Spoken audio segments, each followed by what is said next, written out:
मेरी political science achievers कैसे हैं आप सभी। आई होप आप सब बहुत अच्छे होंगे दोस्तों, और बहुत मन लगाकर अपनी तैयारी कर रहे होंगे। दोस्तों ये है MPPSC असिस्टेंट प्रोफेसर का एग्ज़ाम जो कि 4 अगस्त को हुआ था, 4 अगस्त 2024 को हुआ था। दोस्तों हम इस प्रीवियस ईयर पेपर को यहाँ पे करेंगे प्रश्न संख्या 16 से, क्योंकि 15 तक के क्वेश्चंस हम लोग प्रीवियस पार्ट यानी कि पार्ट 1 में डिस्कस कर चुके हैं। तो दोस्तों अगर आपने वो वीडियो नहीं देखा है तो मैं उसका लिंक दे दूँगी, वो भी ज़रूर देखिएगा। तो चलिए दोस्तों बिना वक्त गवाए हम लोग स्टार्ट करते हैं आज का पार्ट, यानी कि आगे के क्वेश्चंस को देखते हैं। तो चलिए देखते हैं इसी क्रम में 16वां प्रश्न। भारत की कौन सी जगह लोक प्रशासन के 4 मठों में सम्मिलित नहीं है। ठीक है दोस्तों, आपको इसका उत्तर बताना है। तो इसमें ऑप्शन दिए गए हैं लखनऊ, हैदराबाद, दिल्ली और जयपुर। तो इसमें इसका उत्तर हो जाएगा सी, दिल्ली। ठीक है दोस्तों, इसका उत्तर आपका हो जाएगा सी, दिल्ली। चलिए आगे बढ़ते हैं और देखते हैं इसके बाद 17वां प्रश्न। तो 17वें प्रश्न में हम देखते हैं निर्णय वृक्ष उपागम में हम सामान्यतः प्रयुक्त करते हैं। क्या प्रयुक्त करते हैं? तनाव सिद्धांत, अपेक्षा नियम, प्रशासनिक मानव प्रतिमान या फिर शास्त्रीय उपागम। तो इसका सही उत्तर हो जाएगा अपेक्षा नियम। ठीक है, इसका सही उत्तर हो जाएगा अपेक्षा नियम। ठीक है दोस्तों, चलिए आगे बढ़ते हैं 18वें प्रश्न की ओर। 18वां प्रश्न कह रहा है न्यायालय के संदर्भ में उत्प्रेक्षण का क्या अर्थ है। ठीक है, उत्प्रेक्षण आप सभी जानते होंगे दोस्तों कि उच्चतम न्यायालय में 5 जो रिट हैं वो दायर की जाती हैं, उन्हीं में से ये एक है उत्प्रेक्षण। इसका अर्थ पूछा गया है, क्या अर्थ है? ऑप्शंस हैं आवश्यक कार्यवाही कीजिए, मामले की जांच बंद कीजिए, प्रमाणित किया जाना है या सशरीर प्रस्तुत कीजिए। तो इसका सही उत्तर हो जाएगा सी, प्रमाणित किया जाना है, टू बी सर्टिफाइड। ठीक है दोस्तों, आगे बढ़ते हैं प्रश्न संख्या 19 की तरफ। देखिए प्रश्न संख्या 19 जो है वो लोकसभा चुनाव 2024 के संदर्भ में है। पूछा गया है कि निर्वाचन क्षेत्र से निर्वाचित प्रतिनिधि को सुमेलित कीजिए। ठीक है, ये MPPSC का इससे रिलेटेड क्वेश्चन है दोस्तों। वहाँ के निर्वाचन क्षेत्र दिए गए थे, जैसे खजुराहो, खंडवा, खरगोन, रायगढ़। ठीक है, और ये MP के परिप्रेक्ष्य में था, और ये करंट अफेयर्स का क्वेश्चन है। देखिए पूछा गया है इसमें 2024 में जो वहाँ चुनाव हुए थे उसमें। ठीक है, तो उसके बाद ये गजेंद्र सिंह पटेल, रोडमल नागर, ज्ञानेश्वर पाटिल और विष्णुदत्त शर्मा, ये दिया गया है। ठीक है, इसका उत्तर हो जाएगा डी, यानी कि यहाँ पे अगर हम देखें तो इसका उत्तर हो जाएगा पहले का चौथा। ठीक है, फिर दूसरे का तीसरा, यानी कि खंडवा से ज्ञानेश्वर पाटिल, उसके बाद खरगोन से गजेंद्र सिंह पटेल और रायगढ़ से रोडमल नागर। ठीक है, चलिए आगे बढ़ते हैं और देखते हैं नेक्स्ट प्रश्न को। चलिए अब देखते हैं हम अपना 20वां प्रश्न। 20वें प्रश्न में क्या कहा गया है कि उच्च न्यायालय के संदर्भ में क्या सही है। हमें यहाँ पे सही प्रश्न जो है वो छांटना है। देखिए यहाँ पे 4 कथन दिए गए हैं, इनमें से सही छांटना है। सबसे पहला कहा गया है न्यायाधीश राष्ट्रपति द्वारा नियुक्त किए जाते हैं। क्या न्यायाधीश जो होते हैं वो राष्ट्रपति द्वारा नियुक्त किए जाते हैं। आप भी दोस्तों अपना उत्तर गैस करेंगे और यहाँ पे देखेंगे क्या उत्तर होगा। ठीक है, तो बताइए क्या होगा। तो बिल्कुल सही बात है, ये राष्ट्रपति द्वारा नियुक्त किए जाते हैं। ठीक है, दूसरा है न्यायाधीशों का भारत की सीमा में अन्य उच्च न्यायालयों में हस्तांतरण किया जा सकता है। बिल्कुल ये भी सही है दोस्तों। न्यायाधीशों को उच्चतम न्यायालय के न्यायाधीशों को हटाए जाने की प्रक्रिया से भी हटाया जा सकता है। ठीक है, तो ये भी बिल्कुल करेक्ट है दोस्तों। और न्यायाधीश 62 वर्ष की आयु की अवस्था में सेवानिवृत्त हो जाते हैं। बताइए क्या ये सही है? तो ये भी सही है दोस्तों। ठीक है, तो इसका उत्तर हमारा हो जाएगा ए, ऑप्शन ए, यानी कि 1, 2, 3, 4 सभी कथन सही हैं। ठीक है, चलिए अब हम बढ़ते हैं अगले प्रश्न की ओर और देखते हैं प्रश्न संख्या 21 को। प्रश्न संख्या 21 कह रहा है भारत में ओम्बेड्समैन की स्थापना करने की मांग सर्वप्रथम किसने की थी। ऑप्शंस हैं MC Setalvad, KM Munshi, ML Singhvi, Rajasthan प्रशासनिक सुधार समिति। तो इसका सही दोस्तों उत्तर हो जाएगा उत्तर B, option B KM Munshi. ठीक है, चलिए आगे बढ़ते हैं और देखते हैं अगला प्रश्न, प्रश्न संख्या 22 को। भारत में भारतीय लेखांकन परीक्षण और लेखा विभाग ने कब स्वतंत्र रूप से कार्य करना प्रारंभ किया था? ठीक है, कब इन्होंने भारतीय लेखा परीक्षण और लेखा विभाग ने स्वतंत्र रूप से कार्य करना प्रारंभ किया था? ऑप्शन ए है 1753, 1919, 1921 या फिर 1935। तो इसमें जो सही उत्तर हो जाएगा दोस्तों वो हो जाएगा ऑप्शन नंबर बी 1919। ठीक है, अब बढ़ते हैं हम अपने अगले प्रश्न, प्रश्न संख्या 23 पर।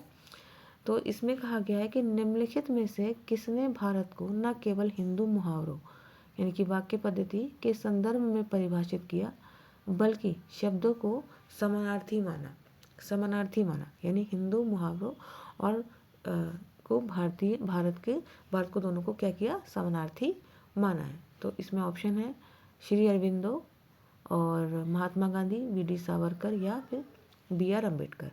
तो इसमें आपका सही उत्तर हो जाएगा option number C VD Savarkar. ठीक है दोस्तों, चलिए आगे बढ़ते हैं और देखते हैं नेक्स्ट प्रश्न। इसमें निम्नलिखित में से किस वर्ष डॉक्टर BR अम्बेडकर ने बहिष्कृत भारत नामक मराठी पत्र का प्रकाशन शुरू किया था? ऑप्शन ए है 1920 या 1926, 1927 और 1931। तो इसमें आपका सही उत्तर दोस्तों हो जाएगा 1927। ठीक है, बढ़ते हैं अगले प्रश्न की ओर।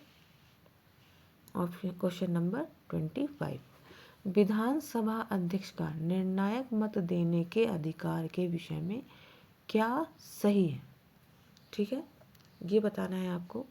दो दिए हुए हैं कथन। समान मत आने की स्थिति में अध्यक्ष निर्णायक मत देगा, क्या सही है? बिल्कुल सही है दोस्तों।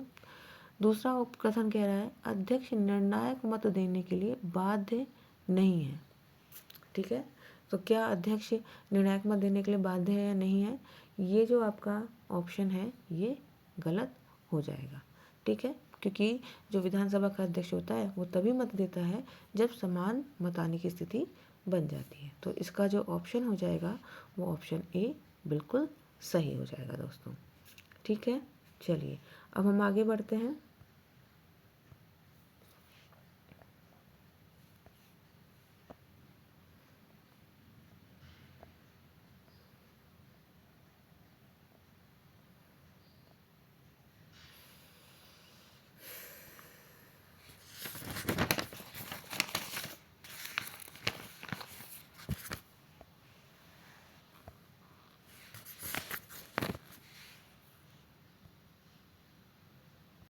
चलिए अब हम देखते हैं प्रश्न संख्या हमारा 26।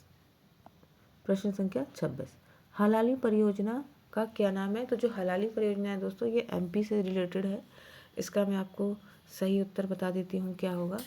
तो हलाली परियोजना का नाम पूछा गया है कि इसका नाम क्या है, तो इसका नाम है सम्राट अशोक और ये विदिशा में स्थित है। सम्राट अशोक सागर और ये विदिशा में है। ऑप्शन सी इसका सही उत्तर हो जाएगा। ठीक है, आगे बढ़ते हैं, देखते हैं प्रश्न संख्या 27 को। प्रश्न संख्या 27 को देखते हैं।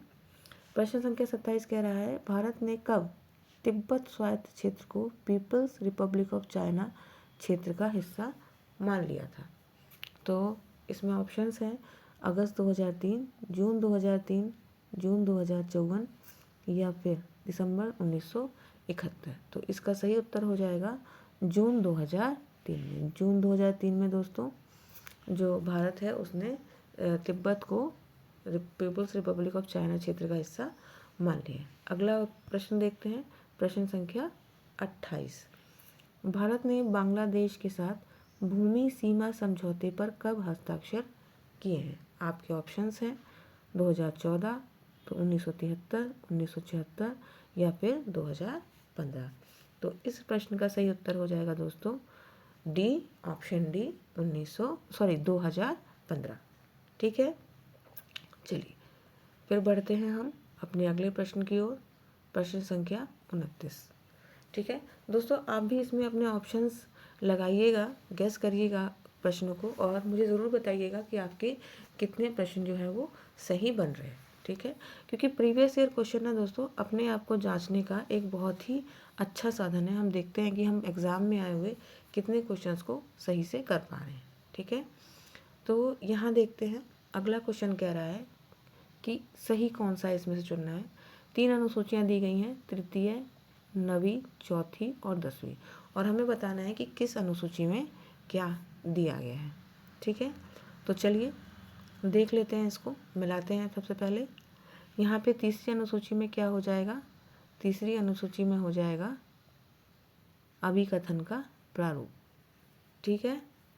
क्योंकि इसमें क्या दिया गया है, तीसरी अनुसूची में शपथ दी गई है। उसके बाद हम देखते हैं नवीं में कुछ अभिसमयों का वैधीकरण, ठीक है। उसके बाद चौथी अनुसूची में क्या दिया गया है, उच्च सदन में सीटों का बंटवारा। 10वीं अनुसूची में क्या दिया गया है, दल बदल के आधार पर आकार पर निहरता। तो इसमें देख सकते हैं हम, इस मिलान के आधार पर हमारा ऑप्शन बी करेक्ट हो जाता है, ठीक है। यानी कि हमारा यहाँ पे ऑप्शन बी करेक्ट हो जाएगा। बढ़ते हैं अगले प्रश्न की ओर। अगला प्रश्न है क्वेश्चन नंबर 30। राज्यपाल द्वारा राज्य विधान परिषद के लिए कितने सदस्यों को नामित किया जा सकता है। तो इसमें ऑप्शंस हैं 1/3, 12वां भाग, 8वां भाग या 6ठा भाग। तो इसका सही उत्तर, आसान प्रश्न दोस्तों, सभी को पता होगा कि राज्यपाल जो हैं वो राज्य विधानसभा में 1/6 सदस्यों को जो है वो नामित करते हैं, ठीक है। आंसर आपको पता ही होगा, तो इसका आंसर डी हो जाएगा 1/6, यानी कि 6ठा भाग। बढ़ते हैं अगले प्रश्न की ओर। देखते हैं क्वेश्चन नंबर 31। निगमवादी राज्य की स्थापना का प्रयास किया था, मुसोलिनी ने, नेपोलियन बोनापार्ट ने, जॉर्ज वॉशिंगटन ने या JL नेहरू ने। तो इसका सही उत्तर हो जाएगा मुसोलिनी ने, यानी कि ऑप्शन नंबर ए मुसोलिनी इसका राइट आंसर हो जाएगा। चलिए बढ़ते हैं नेक्स्ट क्वेश्चन की ओर। नेक्स्ट क्वेश्चन देखते हैं क्वेश्चन नंबर 32। तो सिंक ऑफ लोकलिज्म शब्दावली को किसने प्रयुक्त किया था, ये हमसे इस प्रश्न में पूछा गया है, ठीक है। चलिए इसका आंसर देख लेते हैं क्या होगा। सिंक ऑफ लोकलिज्म, तो ऑप्शंस हैं महात्मा गांधी, JL नेहरू, BR अम्बेडकर या AD गोरावाला। तो इसका जो ऑप्शन सी है वो प्रश्न उत्तर सही हो जाएगा, डॉक्टर BR अम्बेडकर, ठीक है। चलिए आगे बढ़ते हैं। प्रश्न संख्या 33 देखते हैं। प्रश्न संख्या जो 33 है वो कह रहा है, मध्य प्रदेश के निम्न में से कौन सा कलेक्ट्रेट न्यायाधीश का कार्यालय का एक अनुभाग नहीं है। दोस्तों ये भी क्वेश्चन जो है MP से पूछा गया है, ठीक है। इसका भी राइट आंसर मैं आपको बता देती हूँ। इसका राइट आंसर हो जाएगा सी समाज कल्याण, ठीक है। इसमें आपको आइडिया हो जाएगा कि यहाँ पे MP से भी क्वेश्चन पूछे गए हैं। 2 यूनिट MP के बारे में भी है यहाँ पे, जहाँ पे आपको MP का बेसिक ज्ञान भी होना चाहिए, ठीक है। चलिए आगे बढ़ते हैं, देखते हैं प्रश्न संख्या 34। नक्सल यानी माओवादी आत्मसमर्पण प्रोत्साहन से संबंधित मध्य प्रदेश सरकार की नीति 2023 के अनुसार निम्नलिखित में से कौन सा सही है। ये भी क्वेश्चन MP से रिलेटेड है, ठीक है। इसमें सही उत्तर आपका हो जाएगा पेशेवर प्रशिक्षण के लिए 1.5 लाख रुपए, ठीक है। चलिए आगे बढ़ते हैं और देखते हैं नेक्स्ट क्वेश्चन, क्वेश्चन नंबर 35। तो हर्बर्ट ए साइमन ने निर्णय निर्माण की प्रक्रिया में निम्न में से कौन सा चरण शामिल नहीं किया है। 4 चरण बताए गए, इसमें से बताया गया कौन सा चरण शामिल नहीं किया है। तो इसमें है बौद्धिक प्रक्रिया, अभिकल्प प्रक्रिया, चयन प्रक्रिया या शोध प्रक्रिया। तो इसमें सही उत्तर हो जाएगा आपका डी शोध प्रक्रिया, ठीक है। ये चरण हर्बर्ट साइमन ने अपनी निर्णय निर्माण की प्रक्रिया में शामिल नहीं किया है, ठीक है। चलिए आगे बढ़ते हैं और देखते हैं क्वेश्चन नंबर 36। 36 कह रहा है, निम्नलिखित में से कौन सी पुस्तक H मॉर्गेनथाउ की नहीं है, ठीक है। मॉर्गेनथाउ यथार्थवादी विचारक, इनकी कौन सी रचना नहीं है। तो बताया गया scientific man versus power politics, in defence of the national interest, the purpose of American politics, और लास्ट है anarchy is what states make of it. ठीक है, तो इसका सही उत्तर हो जाएगा कौन सी बुक, ये option number D, anarchy is what state make of it. ये जो बुक है ये मॉर्गेनथाउ की नहीं है। बाकी जो तीनों पुस्तकें हैं ये मॉर्गेनथाउ की हैं। ठीक है, अब देखते हैं अगला क्वेश्चन, क्वेश्चन नंबर 37। तो मध्य प्रदेश नगर निगम अधिनियम 1956 के अनुसार मेयर इन काउंसिल में मेयर के साथ सदस्यों की संख्या कितनी होनी चाहिए। ठीक है, स्थानीय प्रशासन से सवाल पूछा गया है एमपी के संदर्भ में। ऑप्शंस हैं, पहला यानी कि ए, सदस्यों की संख्या 5 से कम और 10 से ज़्यादा नहीं होनी चाहिए। दूसरा ऑप्शन है, सदस्यों की संख्या 15 से कम और 20 से ज़्यादा नहीं होनी चाहिए। तीसरा ऑप्शन, सदस्यों की संख्या 6 से कम और 12 से ज़्यादा नहीं होनी चाहिए। और चौथा ऑप्शन, सदस्यों की संख्या 10 से कम और 15 से ज़्यादा नहीं होनी चाहिए। तो इसका जो सही उत्तर हो जाएगा वो हो जाएगा आपका ऑप्शन नंबर ए, सदस्यों की संख्या 5 से कम और 10 से अधिक नहीं होनी चाहिए। ठीक है दोस्तों, चलिए अब आगे बढ़ते हैं और हम देखते हैं अपना आज के इस वीडियो का लास्ट क्वेश्चन, क्योंकि हम 38 क्वेश्चन तक करेंगे दोस्तों। क्योंकि अगर हम सारे क्वेश्चंस करने की कोशिश करेंगे तो वीडियो बहुत लंबा हो जाएगा, तो मैं कई पार्ट में इस वीडियो को पूरे पेपर को करवाऊंगी, क्योंकि इसमें बहुत सारे क्वेश्चन हैं। 150 क्वेश्चंस यहाँ से पूछे जाते हैं, तो आप थोड़ा थोड़ा करेंगे तो आपको भी मज़ा आएगा और आप ज़्यादा अच्छे से कर पाएंगे। तो ये पार्ट 2 है, इसे पार्ट 1 में हम 15 क्वेश्चन कर चुके हैं डिटेल में। यहाँ मैंने बहुत ज़्यादा डिटेल नहीं करवाई है, क्योंकि वीडियो डिटेल में बहुत लंबा हो जा रहा है। सारी चीज़ें मैं चैनल पे क्लासेस में पढ़ाती हूँ, तो आप वहाँ से भी पढ़ सकते हैं। बाकी जो मुझे लगेगा कि यहाँ पे बताने की आवश्यकता है वो मैं ज़रूर बताऊँगी। ठीक है, जिस भी क्वेश्चन का लगेगा कि डिटेल करनी चाहिए उसके डिटेल में यहाँ पे ज़रूर बताऊँगी। चलिए देखते हैं आज के वीडियो का लास्ट प्रश्न। राष्ट्रीय परिवार सर्वेक्षण स्वास्थ्य सर्वेक्षण 5 यानी कि NFHS 5 के अनुसार मध्य प्रदेश में बाल विवाह की व्यापकता NFHS 4 के 32% से घटकर कितनी हो गई है।